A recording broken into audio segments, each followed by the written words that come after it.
you think no longer allowed in another world is just another fantasy adventure. Think again. This is Rise Zero meets The Walking Dead, a brutal deconstruction of isekai tropes, where the hero does unget a harem or cheat skills. He gets left behind to rot. A few weeks ago, I stumbled upon this anime, and let me tell you, it's freaking intense. If you thought Isekai was all about overpowered heroes and cute girls, you've got to see what this show is bringing to the table. I have so much to share with y'all about Osamu Daisa's journey.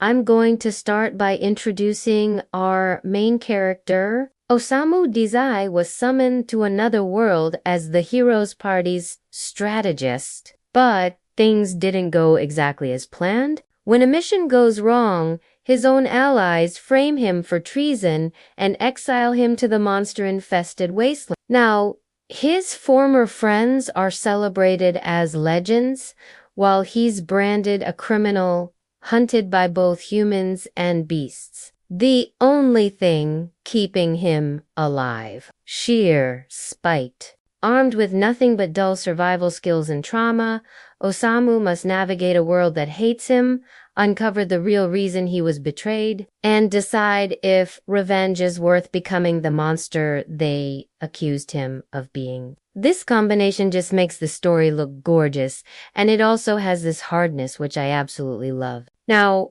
let's get into what makes this anime so different. First off, there's no power fantasy here. Osamu Suike's only skill is not dying fast. It's a far cry from your typical isekai protagonist who gets cheat abilities. Then there's the psychological horror aspect. The wasteland warps minds as much as bodies, and it's terrifying to watch. The party's betrayal isn't just evil, it's terrifyingly realistic.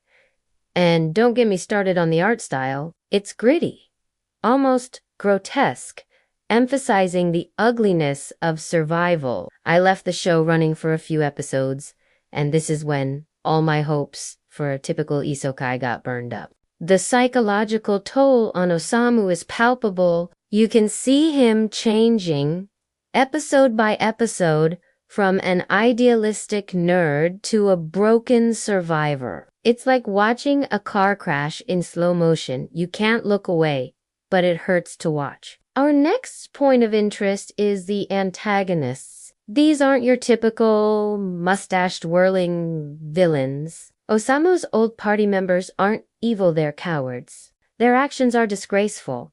But all jokes aside, their motivations are disturbingly human. It's a very interesting observation that makes you question what you'd do in their shoes. The world building in this anime is on another level. The wasteland feels alive and hungry. It's not just a backdrop. It's a character in its own right, constantly threatening to swallow Osamu whole. I wasn't expecting such an immersive and hostile environment, so I'm really impressed.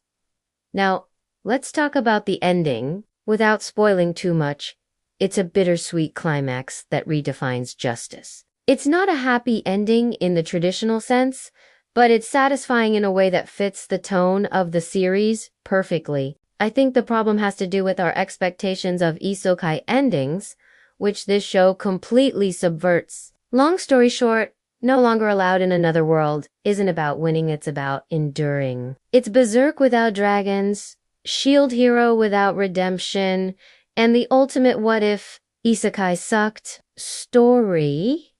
As I've shown, you can enjoy isekai in a whole new way with this series, but expecting a typical power fantasy isn't a good idea. So, what do you think? Are you Team Osamu or Team Traders? Would you forgive them?